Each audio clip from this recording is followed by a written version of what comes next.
আসসালামু আলাইকুম। টি উইথ টিচার্সের আরেকটি এপিসোডে সবাইকে স্বাগতম জানাচ্ছি।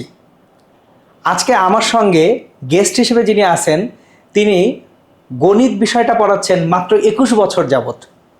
তো আমি একটু ইন্ট্রোডিউস করিয়ে দিব। আমার বন্ধু অরূপ ভৌমিক বুয়েট থেকে ও সিএসসি থেকে গ্র্যাজুয়েশন কমপ্লিট করেছে আমার সঙ্গেই 2009 সালে, এবং ও 2004 সাল থেকে অ্যাডমিশন কোচিংয়ে গণিত বিষয়টা পড়ায়। তো বন্ধু অরূপ, সুস্বাগতম আমাদের আজকের টি উইথ টিচার্স আরেকটি এপিসোডে। ধন্যবাদ তোমাকে আমাকে আচ্ছা আমন্ত্রণ করার জন্য।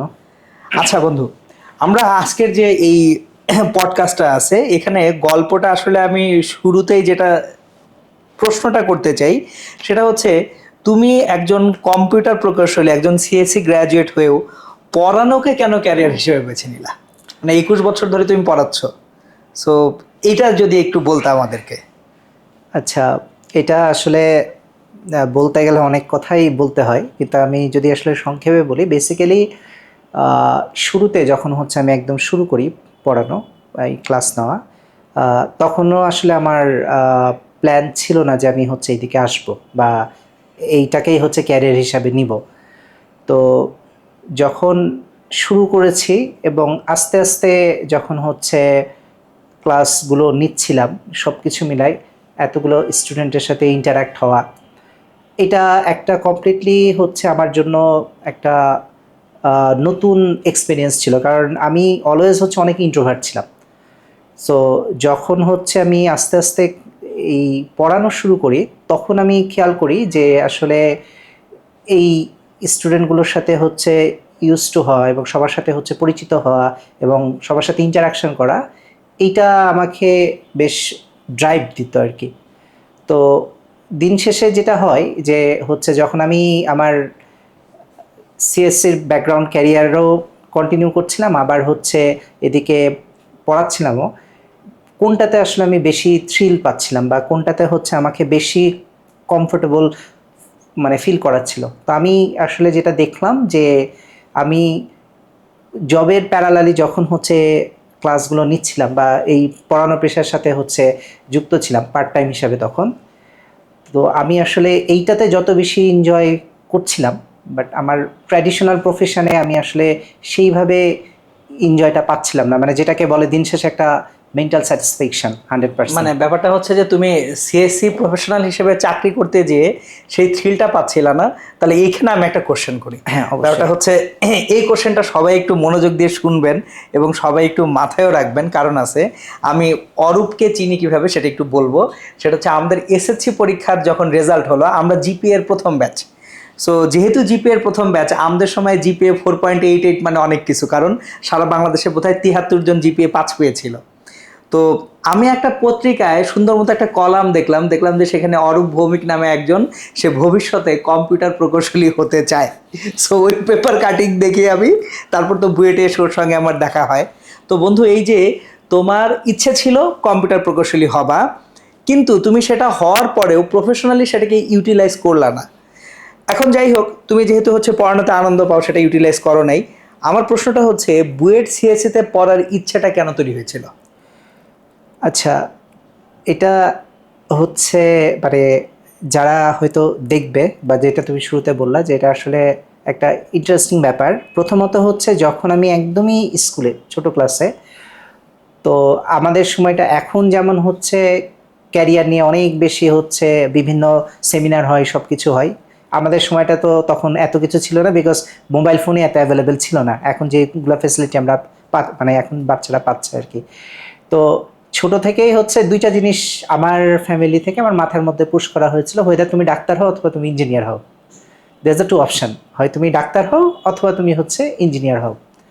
তো আবার কেন জানি হচ্ছে ইঞ্জিনিয়ার শব্দটার প্রতি একটা বেশি মানে আকর্ষণ কাজ করতো। একটা যেটা হচ্ছে যে আমার বাবা কিছুটা ইঞ্জিনিয়ার মানে সিভিল ইঞ্জিনিয়ার রিলেটেড কাজ করতেন, উনি সিভিল ইঞ্জিনিয়ার ছিলেন না, বাট ওনার কাজকর্মগুলো আর কি কনস্ট্রাকশন রিলেটেড ছিলেন।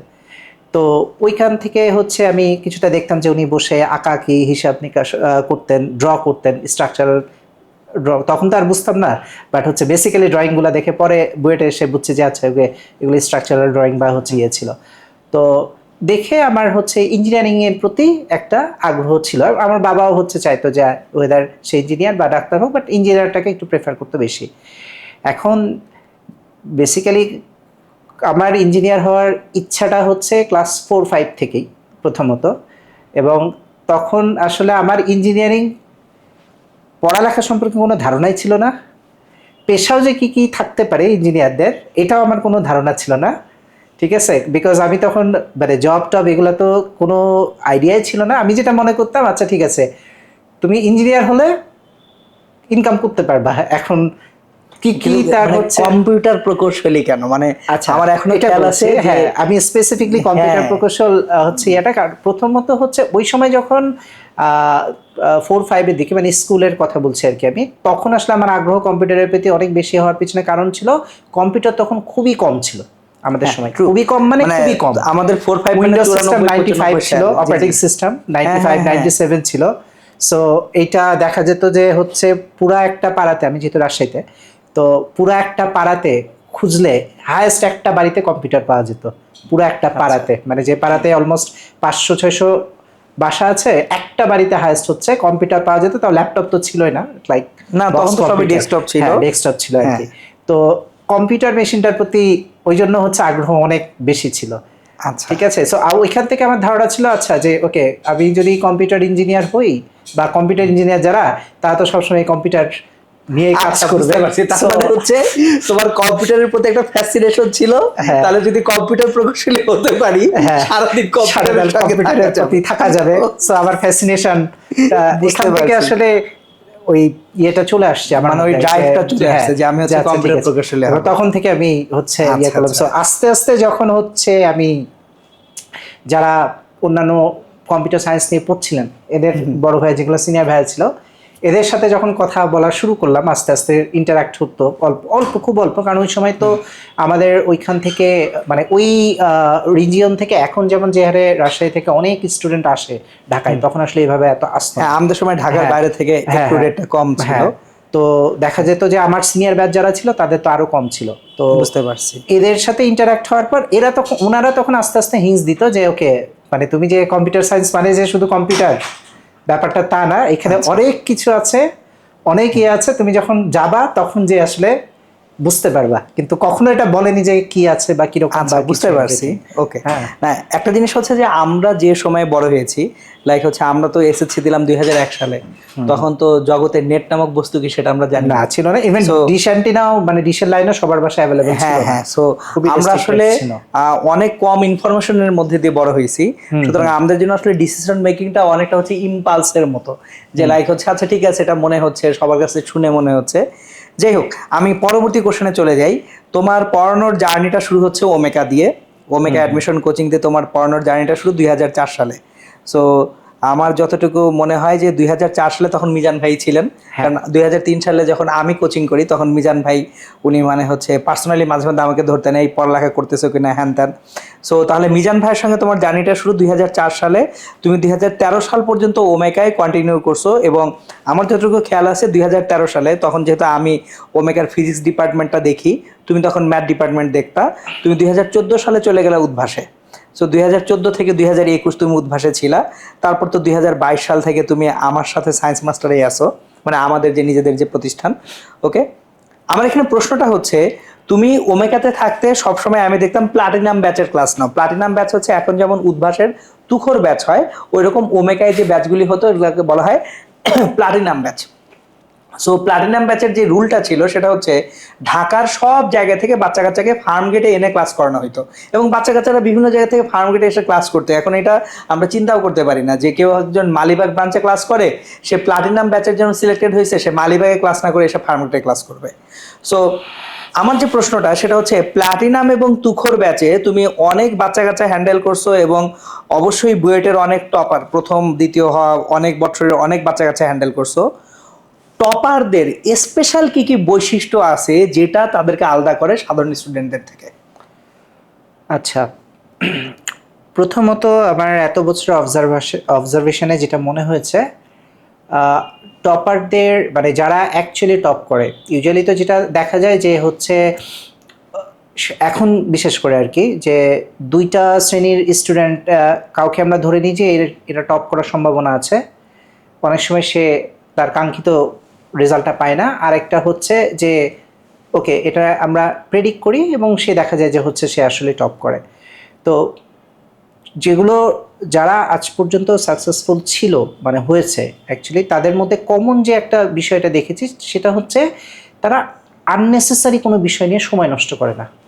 যখন যে সময় যেটা দরকার এক্স্যাক্টলি টু দ্য পয়েন্ট ওইটুকুতেই তারা থাকতে চায় এবং তারা তাদের চিন্তাটাকে কন্ট্রোল করতে পারে। আমরা যখন একটা বিষয় নিয়ে চিন্তা করা শুরু করি, আমরা ইমাজিন করতেই থাকি কতটুকু আমার দরকার, কতটুকু পর্যন্ত যে আমার হচ্ছে একটা স্টপ করা উচিত। এই বিষয়টা হচ্ছে দেখা যায় অনেকের মধ্যে মিসিং, বাট তাদের মধ্যে আমি দেখেছি তারা তাদের থিঙ্কিংটাকে কন্ট্রোল করতে পারে। বাট নট লাইক দ্যাট, আবার এরকমও না যে আচ্ছা ঠিক আছে আমার এটা জানা দরকার কিন্তু আমি জানবো না, তা না। বাট সামহাও তারা বুঝতে পারে যে আমার ওকে এটার এই বেশি ডিপ পর্যন্ত যাওয়ার দরকার নাই, আমার এই লেভেলের জন্য it should be the sufficient. এইটা প্রত্যেকটা টপারের মধ্যে কমন একটা বৈশিষ্ট্য আমি দেখেছি। তার মানে যেটা আমি one of the যদি most জিনিসটাকে important। একটু মানে হচ্ছে প্যারাফ্রেজ করি, যারা অ্যাকচুয়াল টপার, যে বুয়েট ভর্তি পরীক্ষায় ফার্স্ট সেকেন্ড যে হবে, তারা অ্যাকচুয়ালি অনেক কিছু ঘাটাঘাটি করে কিন্তু সে নিজের উপরে এক্সট্রা লোড চাপায় না। না, যে ঠিক আছে আমি হচ্ছে লাইক অনেক বাচ্চা কাচ্চা আছে তারা অনেক কঠিন কঠিন প্রবলেম নিয়ে মাথা ঘামাতে যে দেখা যায় যে অ্যাডমিশন টেস্টে খারাপ করে বসে।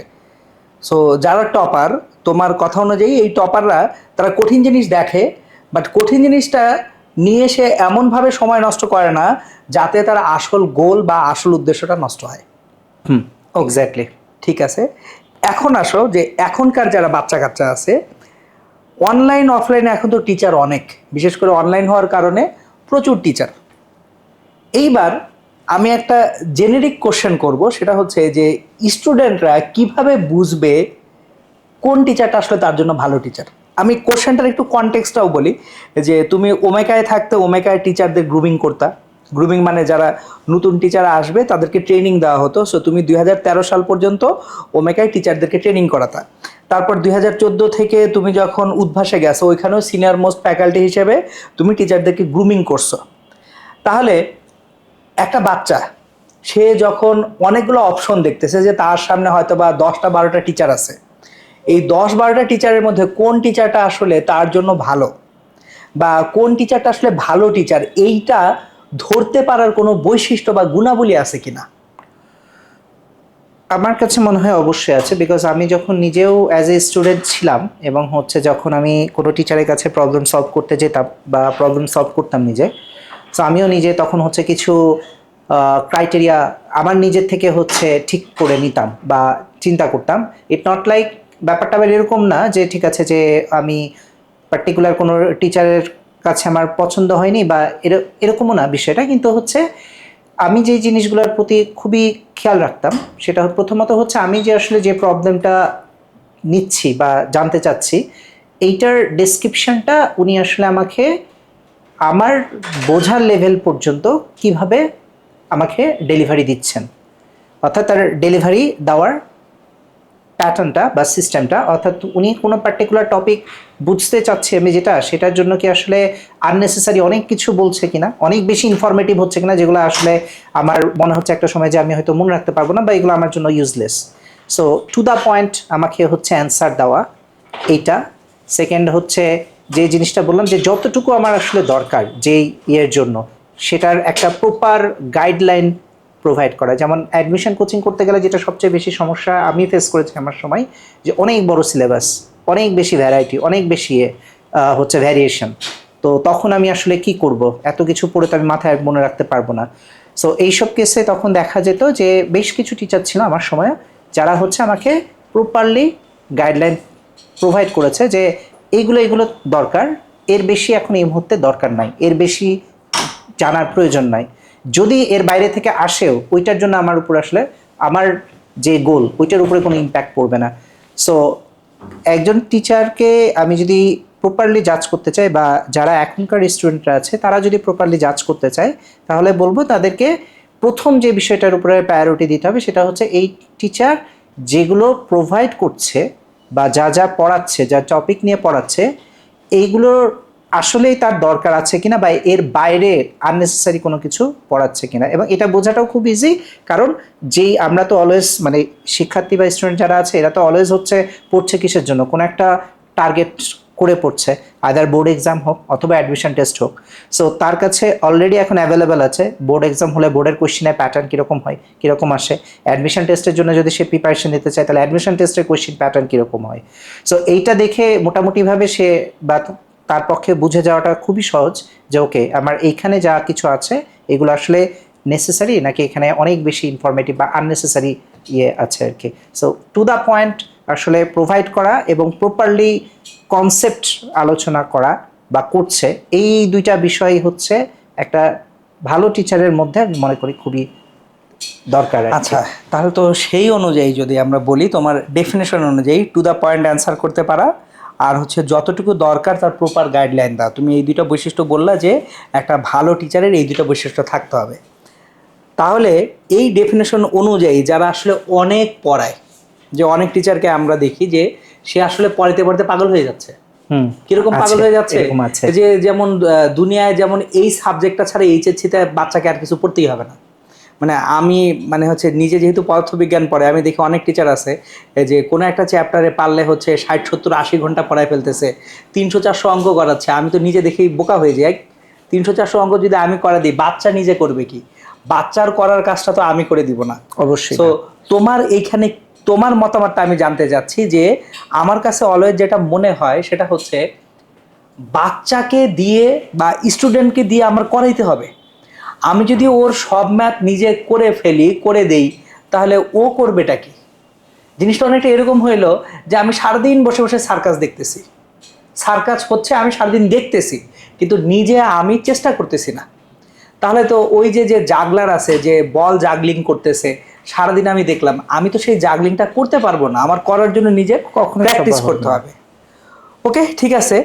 এখন এইখানে যেহেতু তুমি পরিমিত বোধের কথাটা বললা, টু দ্য পয়েন্ট অ্যান্সার এবং যতটুকু দরকার তার প্রপার গাইডলাইন, এইবার আমার একটা কোশ্চেন তোমার প্রতি, সেটা হচ্ছে বুয়েট অ্যাডমিশন টেস্ট। পার্টিকুলারলি আমি বুয়েট অ্যাডমিশন টেস্ট নিয়ে কথা বলছি এখানে, কারণ হচ্ছে আমাদের অরূপ ভৌমিক সে সবচেয়ে বেশি বিখ্যাত যে কারণে, সেটা হচ্ছে ওই বুয়েট অ্যাডমিশন টেস্টের ম্যাথের প্রিপারেশন নেওয়ানোর জন্যই বিখ্যাত।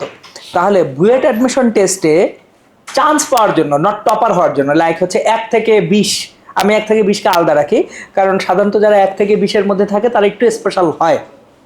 সো এর বাইরের সিটগুলা দখল করার জন্য বোর্ড কর্তৃক অনুমোদিত কোনো একটা টেক্সট বইয়ের বাইরে আর কোনো কিছু পড়া বা ম্যাথ করার খুব বেশি প্রয়োজনীয়তা আছে কিনা? আচ্ছা, এখানে একটু ক্ল্যারিফাই করে দেই যে বোর্ড কর্তৃক অনুমোদিত কোনো একটা বইয়ের সকল ম্যাথ বুঝে করতে হবে, ম্যাথ করলেই হবে না, বুঝতে হবে কি করতেছি। সো যদি কোনো একটা বাচ্চা বোর্ড কর্তৃক অনুমোদিত একটা টেক্সট বইয়ের সকল ম্যাথ বুঝে বুঝে করে, তাহলে সেটা তার বুয়েট ভর্তি পরীক্ষায় ম্যাথের বাধাটুকু অতিক্রম করার জন্য এনাফ কিনা? আমি এই জায়গায় আরেকটু কারেকশন করতে চাই। প্রথমত হচ্ছে আমি যেহেতু অন্যান্য সাবজেক্টের কথা বলতে পারবো না, বাট ম্যাথের কথা যদি আমি বলি, যে ম্যাথের আসলে একটা বইয়ের সব অঙ্ক যে করা লাগে এখন তাও না। মানে কিছু অঙ্ক এমন থাকেও যেগুলো কখনোই আসবে না, এগুলো বোঝাই যায় দেখে যে এগুলো কখনোই কোথাও আসবে না। তো আমি ওইভাবে যদি রিফ্রেশ করি পুরো জিনিসটাকে, তাহলে হচ্ছে যে একটা ম্যাথ বইয়ের মোটামুটি আমি 2% ধরে নিই যে 2% প্রবলেম হচ্ছে এরকম থাকে। সো 98% অঙ্ক যদি কেউ প্রপারলি বুঝে করতে পারে, তাহলে অ্যাটলিস্ট তার কনসেপচুয়ালি ঘাটতিটা অনেক কমে আসবে যদি সে বুঝে করতে পারে। হ্যাঁ, কিছু জায়গা আছে মুখস্থ লাগবে, মানে হচ্ছে প্র্যাকটিস করে করে মাসল মেমরি যেটাকে আমরা বলি, ক্যালকুলাসের মধ্যেও আছে এরকম বিষয়, ইন্টিগ্রেশনের মধ্যেও, যে সমাকলনের মধ্যে কিছু জায়গা আছে। এরকম বেশ কিছু চ্যাপ্টারে কিছু কিছু টপিক আছে যেগুলোতে হচ্ছে ক্যালকুলেশনটা টোটালি হচ্ছে তাকে মেমোরাইজ করতে হবে। বাট এটার বাইরে যদি সে হচ্ছে একটা বইকে প্রপার প্রায়োরিটি দিয়ে ভালো মতো সে হচ্ছে প্র্যাকটিস করে এবং কনসেপ্টগুলো বারবার হচ্ছে রিকল করে, যেটা হয় যে অনেকে চিন্তা করে আচ্ছা আমি তো এই জিনিসটা বুঝে গেছি, তাহলে আমার হয়তো আর এটার আর প্র্যাকটিসের দরকার পড়বে না, বা এটা আমার হয়তো মনে থাকবে। বাট বিষয়টা এইখানে না, বিষয়টা হচ্ছে যে আমাকে একই সাথে প্র্যাকটিসের উপরে জোর দিতে হবে এবং একই সাথে আমার কনসেপ্টটাকেও ডেভেলপ করতে হবে। সো এই দুইটার কম্বিনেশন, কারেক্ট কম্বিনেশন করে যদি হচ্ছে কেউ একটা বইকে বেস ধরে অ্যাপ্রোচ করে, আই থিঙ্ক 80 to 90% তার কনসেপ্ট কাভার হয়ে যায় বা যাওয়ার কথা আর কি। কারণ যতগুলো বোর্ড অ্যাপ্রুভ বই আমি দেখেছি, আমি নিজে আমার সময়ও হচ্ছে সবগুলো বই আমি করিনি, কিন্তু আমি নাড়াচাড়া করেছি আমার সময় যে কয়টা বই অ্যাভেলেবেল ছিল। এবং ইনফ্যাক্ট ওই সময় সব বই পাওয়া যেত না, এখন যেমন হচ্ছে বাজারে অ্যাভেলেবেল, তখন আসলে অ্যাভেলেবেল ছিল না আমাদের এইভাবে। সময় তো যে বইপত্রগুলো ছিল এখন এগুলো পাওয়া যায় না, এখন এগুলো পাওয়া যায় না। আমার যতটুকু এবং খেয়াল আছে আমাদের সময় বই ছিল হচ্ছে আমরা সাধারণত আফসারুজ্জামান স্যারের বই করতাম, লুৎফুজ্জামান এটাই কিন্তু স্যারের বই বেসিক ছিল। বই ছিল আমাদের, হ্যাঁ, মানে আমি এটা দিয়েই আমাদের সবারই। মোটামুটি। আমি নর্ডেম কলেজে যখন পড়তাম আমাদের বিশ্বজিৎ স্যার ম্যাথ ক্লাস নিতেন, জওহরলাল স্যার ম্যাথ ক্লাস নিতেন। তো বিশ্বজিৎ স্যার তখন আফসারুজ্জামান ফলো করতেন, আর ত্রিকোণমিতির জন্য সম্ভবত ত্রিকোণমিতির কার কার বই ছিল, এসিও আহমেদের বইটা ফলো করতেন। এসও আহমেদ স্যার বইটা তো, ফলো করতাম আমরাও। জ্যামিতির জন্য আফসারুজ্জামান করতাম। এর বাইরে আমি মনে আছে এখনো গোলাম রহিম কাজীর বইটা পড়েছিলাম ক্যালকুলাস পার্টের জন্য মনে হয় গোলাম রহিম অ্যাডভাইস কাজী। করতো আর অনেকে। হ্যাঁ, আর হারুনুর রশিদ আর লুৎফুজ্জামান স্যারের হচ্ছে আহসান বলবিদ্যা। তরফদার মুজিব নামে একজন একটা বই ছিল। হ্যাঁ, ওইটা হচ্ছে ওটা অনেক পড়েছিলাম। বই ছিল, এবং ওইটা আবার পাওয়া যেত না অত হচ্ছে। মানে আমাদের সময় সবচেয়ে স্ট্যান্ডার্ড বই ধরা হতো লুৎফুজ্জামানকে, লুৎফুজ্জামান স্যারের বইকে। হ্যাঁ। আর এখন যেমন হচ্ছে কেতাব স্যারের বইকে সবাই স্ট্যান্ডার্ড ধরে, আমাদের সময় লুৎফুজ্জামান স্যারের বই স্ট্যান্ডার্ড ছিল। ওকে, যাই হোক, এটা তো এখন বই মানে হচ্ছে সিলেবাস চেঞ্জ হয়েছে, অনেক সারার পরে বই লেখেন নাই। যাই হোক, আমরা লাস্ট যে কোশ্চেনটা আমি আজকে তোমাকে করব সেটা হচ্ছে, তুমি যেহেতু 21 বছর ধরে ম্যাথ পড়াচ্ছ, তোমার এই পড়ানোর অভিজ্ঞতা এবং নিজেকে স্টুডেন্ট লাইফে ডেভেলপমেন্টের অভিজ্ঞতার আলোকে ম্যাথের ভয় দূর করা বা ম্যাথের ডেভেলপমেন্টের জন্য এখনকার জেনারেশনের বাচ্চারা অ্যাকচুয়ালি কী করতে পারে সেই বিষয়ে যদি একটা গাইডলাইন দিতা। প্রথমত আমার কাছে যেটা মনে হয়, আজকালকার স্টুডেন্টদের সবচেয়ে বড় সমস্যা হচ্ছে তারা দেখে, শুধু কন্টিনিউয়াসলি হচ্ছে ভিডিও দেখে যাচ্ছে, কন্টিনিউয়াসলি হচ্ছে ম্যাথ বই উল্টায় উল্টায় ম্যাথ দেখে যাচ্ছে। ইটস লাইক রিডিং পড়ার মতো আর কি। আমি একটু তোমাকে থামাবো। আমি এখানে আমার একটা গল্প বলবো, যদিও গেস্ট হচ্ছে অরূপ ভৌমিক, কিন্তু আমার ওর বলার সঙ্গে সঙ্গে একটা জিনিস মনে পড়লো। আমাদের সময় বুয়েট ভর্তি পরীক্ষায় ফার্স্ট ছিল আব্দুল্লাহ আল হেলাল। তো আমরা দুইজন যেহেতু একই ডিপার্টমেন্টে পড়তাম, খুব সম্ভবত লেভেল 2 টার্ম 2 অথবা লেভেল 3 টার্ম 1-এ আমি একটা ছোট্ট সমস্যায় পড়ছিলাম। সেটা হচ্ছে আমি পড়তেছি বাট পরীক্ষার হলে ডেলিভারি দিতে পারতেছি না, আমার সিজিপিএটা আমার আশানুরূপ হচ্ছে না। তো এখন আমার এক্স্যাক্ট লোকেশনে খেয়াল আছে, শেরে বাংলা হলের সামনে আমি হেলালকে বলতেছিলাম, বন্ধু আমি এরকম একটা প্রবলেমে ভুগতেছি, আমি পড়তেছি অনেক কিন্তু আমি করতে পারতেছি না। সে আমাকে প্রথম যে জিনিসটা বললো সেটাই অরূপ বলতেছে। হেলাল আমাকে বলল, মনির তুমি কি পড়তেছো নাকি করতেছো? আমি বললাম বুঝি নাই। বলে তুমি কি শুধু পড়তেছো নাকি খাতায় লিখতেছো? আমি বললাম না বন্ধু, খাতায় তো অত লেখা হচ্ছে না। বলে তুমি যদি খাতায় পুরো জিনিসটা কমপ্লিটলি না লিখো, পরীক্ষার হলে যেয়ে তুমি পুরোটা কমপ্লিট করতে পারবে না। তুমি এক্স্যাক্ট সেম কথাটাই বলতেছো এখন, যেটা আমি ইউনিভার্সিটি লাইফে আমাদের সময়কার বুয়েট ভর্তি পরীক্ষায় ফার্স্ট হওয়া আমার বন্ধুর কাছ থেকে আমি শুনে আসছি। ওকে বন্ধু, কন্টিনিউ করো। তো এইটা কতটা গুরুত্বপূর্ণ মানে হচ্ছে প্র্যাকটিসটা, এটা আমি আসলে নিজে আমার লাইফ দিয়ে উপলব্ধি করতে পেরেছি। মানে যেটা ইউজুয়ালি হয় যে স্কুলে তো ম্যাথে 100-এ 100 পাই, খুব কমন ঘটনা, কিন্তু স্কুলের পরীক্ষাগুলোতে আমার কিন্তু স্কুল লাইফে ম্যাথের হচ্ছে হিস্ট্রি খুবই খারাপ। মানে আমি যে একটা সাবজেক্টে আমার মানে আক্ষেপ থাকতো সেটা হচ্ছে ম্যাথে 100-এ 100 না পাই, এবং এটা নিয়ে আমার বাবা মা আমাকে বলতো যে সবাই ম্যাথেই পাই আর তোর হচ্ছে ম্যাথে মিস যায় অন্যান্য সাবজেক্টের তুলনায়। সো আমি মনে হয় 100-এ 100 পেয়েছি সম্ভবত লাইফে, আই গেস দুইবার মনে হয়, একবার মনে হয় ক্লাস 7-এ আর মোস্ট প্রবলি একবার ক্লাস 8-এ, তাও 8-এ মনে হয় এক মিস গেছে আর কি টার্মের ইয়েতে। বাট আদার দেন বাকি 9-10 বা ইয়েতে আমার কখনোই 100-এ 100 ছিল না। তো যেটা সমস্যা আমার যেটা ছিল বেসিক্যালি সেটা হচ্ছে যে আমি দেখেছি যে আমার ক্যালকুলেশন প্রচুর ভুল হতো, 1 নাম্বার প্রবলেম আমার এটা ছিল। আর সেকেন্ড হচ্ছে আমার সময় অনেক সময় বেশি লেগে যেত। তো আমি এই দুইটা প্রবলেম আমার রিকভার করি যেভাবে, আমি প্র্যাকটিস করা শুরু করি। কিছু ক্ষেত্রে বুঝতাম, কিছু ক্ষেত্রে বুঝতাম না। যেগুলো ক্ষেত্রে বুঝতাম না, ক্যালকুলেশন আমি হচ্ছে প্র্যাকটিস করে করে একদম মানে হচ্ছে মেমোরাইজ করে ফেলতাম আর কি। এটা হচ্ছে একদম ছোটো ক্লাসের দিকে বলছি আর কি, 8-9-এর ইয়েতে কিছু কিছু সময় হচ্ছে কিছু উপপাদ্য ছিল, সম্পাদ্য ছিল, এগুলো হচ্ছে অনেক সময় আমি ধরতে পারতাম না বা বুঝতে পারতাম না, আমি দেখা গেছে হচ্ছে মুখস্থ করে ফেলেছি তখন। কিন্তু পরবর্তীতে যে আমি আবার ঠিকই জিনিসগুলো নিয়ে চিন্তা করে করে বুঝতে পেরেছি। সো ফার্স্ট অফ অল হচ্ছে আমাকে প্র্যাকটিসটা অনেক বেশি করতে হবে এবং হাতে কলমে। আমি যদি এইটা চিন্তা করি যে আচ্ছা ঠিক আছে আমি দেখছি আমার তো মনে থাকছে, এইটা আসলে কখনোই এক্সাম হলে যে মনে থাকবে না। So practice is the first thing. তাকে প্রচুর প্র্যাকটিসের উপরে মানে আসতে হবে বা প্র্যাকটিস তাকে করতে হবে, তবে সে শুধুমাত্র তার জড়তা, ক্যালকুলেশনের যে জড়তা, ডাটা চেঞ্জ করে দিলে যে জড়তা কাজ করে, যে আমি আসলে এই অঙ্কটা ডাটা চেঞ্জ করে দিচ্ছে, আমার হেজিটেশন কাজ করছে আমি পারবো কিনা, এই হেজিটেশনটা দূর করার একমাত্র উপায় হচ্ছে তাকে অনেক বেশি প্র্যাকটিস করতে হবে। সেকেন্ড যে বিষয়টা সেটা হচ্ছে কিছু কিছু ক্ষেত্রে আছে, যেমন স্পেশালি ট্রিকোনোমেট্রির কথা যদি বলি, প্যাটার্ন রিড করা, যে এইটা এই প্রবলেমটা এইভাবে যাচ্ছে, এখান থেকে এখানে যাওয়ার জন্য কি কি ওয়েতে আমাকে যেতে হতে পারে। একই রকম হচ্ছে ক্যালকুলাসের ইয়ের ক্ষেত্রে, যোগজীকরণের ক্ষেত্রে বা ইন্টিগ্রেশনের ক্ষেত্রে, এরকম চ্যাপ্টার টু চ্যাপ্টার কিছু কিছু জায়গা থাকে যেগুলোতে হচ্ছে তাকে প্যাটার্নগুলো বুঝতে হবে বা প্যাটার্নগুলো ধরা শিখতে হবে। এবং এটাও, এই প্যাটার্নটা তখনই ধরতে পারবে সে যখন সে 2বার বা 3বার একই প্রবলেমকে প্র্যাকটিস করলো বা করা হলো তার, তখন প্যাটার্নগুলো আস্তে আস্তে চোখে পড়বে তার, কারণ পুরো জিনিসটা কাইন্ড অফ একটা ম্যাপিংয়ের মতো থাকে ম্যাথের মধ্যে। থার্ড যে জিনিসটা সবচেয়ে ইম্পর্টেন্ট সেটা হচ্ছে আমি মুখস্থ এবং ম্যাপিং করতে করতে এমন যেন না হয় যেগুলো জায়গা বোঝার আছে এগুলো জায়গা আমি আবার গোজামেল দেওয়া শুরু করি। অনেকে যেটা করে যে আচ্ছা ঠিক আছে ঝামেলা মিটাই ফেলে, আপাতত এত ডিপে আমি যাব না, আমার যেহেতু কালকেই পরীক্ষা, তাহলে আমি কোনোভাবে হচ্ছে আজকে শেষ করে দিই, মুখস্থ করে ফেলি, কালকে জানি এটাই আসবে বা এরকম আসবে। এখন এই টেন্ডেন্সিটা থেকে বের হয়ে আসতে হবে। যেগুলো জায়গায় আমার বেসিক কনসেপ্ট বোঝার আছে এই জায়গাগুলোর সাথে কখনোই নেগোশিয়েট করা যাবে না, কারণ এই যে যেই জায়গাগুলোতে ল্যাকিংস থাকবে, এই ল্যাকিংসটা আসলে কোন জায়গায় কখন ভোগাবে এটা আসলে কেউই জানে না, কেউই বলতে পারে না ইন ফিউচারে। যে কারণ ছোট্ট একটা কনসেপ্ট অনেক সময় বড় ধরনের সমস্যা তৈরি করবে, কখন, যখন কোনো একটা বড় চ্যাপ্টার পড়তে যাচ্ছে বা কোনো একটা বড় প্রবলেম সলভ করতে যাচ্ছে। এবং এটা যে কোনো ক্ষেত্রে হতে পারে, not only for admission test, এরপরে যখন ভার্সিটি লাইফে যাবে, যখন ওইখানে হচ্ছে ইউনিভার্সিটিতে এক্সাম দিবে, দিবে, যে কোনো ক্ষেত্রে হচ্ছে এটাই হতে পারে। সো আমার কাছে যেটা মনে হয় পার্সোনালি, 3টা জিনিস তাকে অবশ্যই গুরুত্ব দিতে হবে।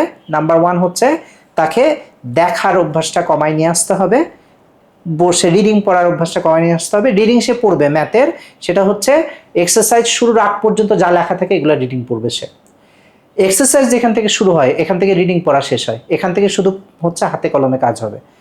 পড়াটা হচ্ছে প্র্যাকটিসটা হচ্ছে ইম্পর্টেন্ট। সেকেন্ড হচ্ছে প্যাটার্ন রিড করা, যেগুলো যেগুলো জায়গায় আমাকে যা যা প্যাটার্ন আছে এগুলো ধরতে পারা বা বুঝতে পারা।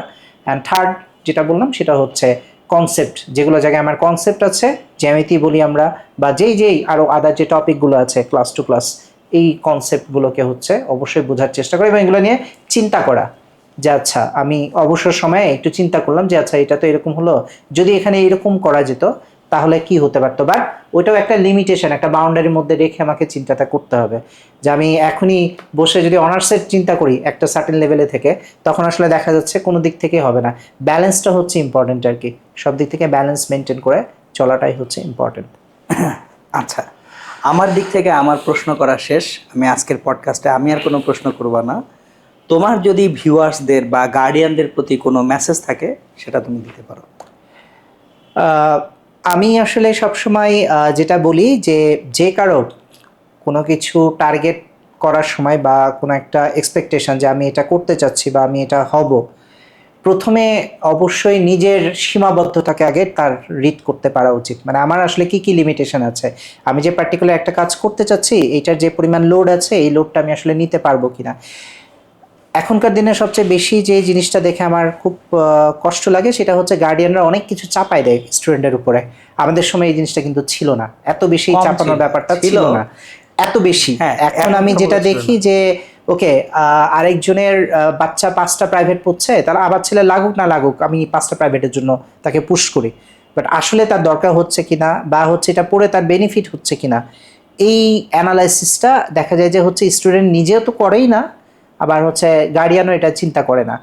তো আমি স্টুডেন্ট এবং মানে গার্ডিয়ানদের উদ্দেশ্যে যদি বলি তাহলে আমি এটাই বলবো যে আপনারা সবসময় এক মানে আপনার বাচ্চাকে কোনো একটা পার্টিকুলার বিষয়ে প্রেশার দেওয়ার আগে একটু চিন্তা করে নেবেন, একটু তার মানসিক মেন্টাল সিচুয়েশনটা বুঝে নেবেন যে সে আসলে কতটুকু লোড নিতে পারে এবং তার উপরে এটা দিচ্ছি বা চাপিয়ে দিচ্ছি এটা কি আসলে তার জন্য সুখকর হবে নাকি ভবিষ্যতে যে এটা আসলে ব্যাকফায়ার করবে। আর শিক্ষার্থী যারা আছো তাদের উদ্দেশ্যে আমার একটাই কথা, সেটা হচ্ছে পরিশ্রমী হতে হবে। এবং পরিশ্রমীটা এইরকম পরিশ্রমী না যে আমি বিছনায় শুয়ে শুয়ে মোবাইলে হচ্ছে ক্লাস দেখছি, দেখছি ঘন্টার পর ঘন্টা, নট লাইক দ্যাট। সো পরিশ্রমীটা হচ্ছে যে আমি হাতে কলমে কাজগুলো করছি এবং যতটুকু পড়ছি বুঝে পড়ছি। সবচেয়ে বড় ব্যাপারটা হচ্ছে সময় ইউটিলাইজ করছি। লেটস সে আমি যদি সারাদিনে বাসায় 2 ঘন্টা পড়তে বসি, এই 2 ঘন্টা পড়াটা যেন একটা পারফেক্ট পড়া হয়, এই 2 ঘন্টা যেন আমার ফুললি মনোযোগী থাকে এবং এইখান থেকে আমি যা কিছু পড়ছি বুঝে পড়ি, পড়াটা যেন আমার ইফেক্টিভ হয়।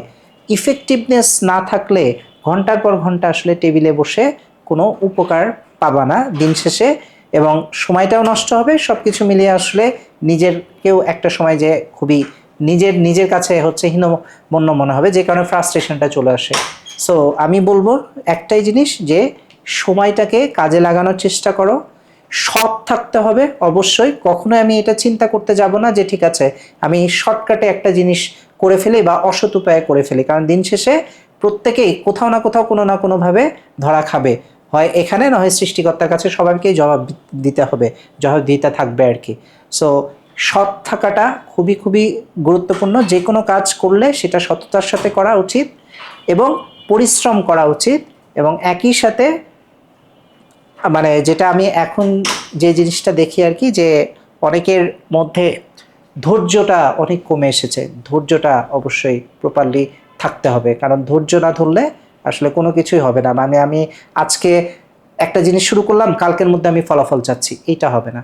সো ধৈর্যটা অবশ্যই রাখতে হবে আর কি।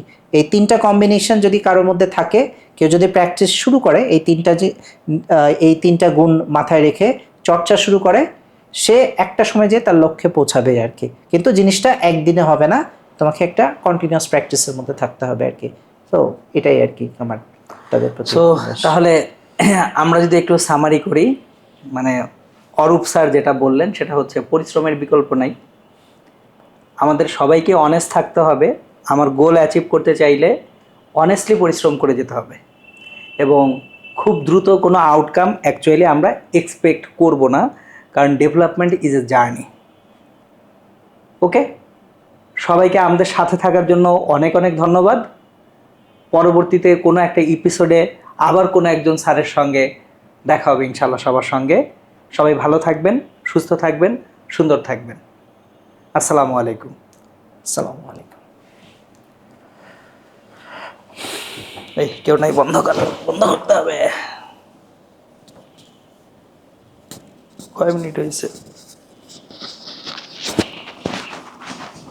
ও বেশি হয় নাই, 32 মিনিট, 30 মিনিট শেষ হয়েছে আসলে। হ্যাঁ, কাটছাট করলে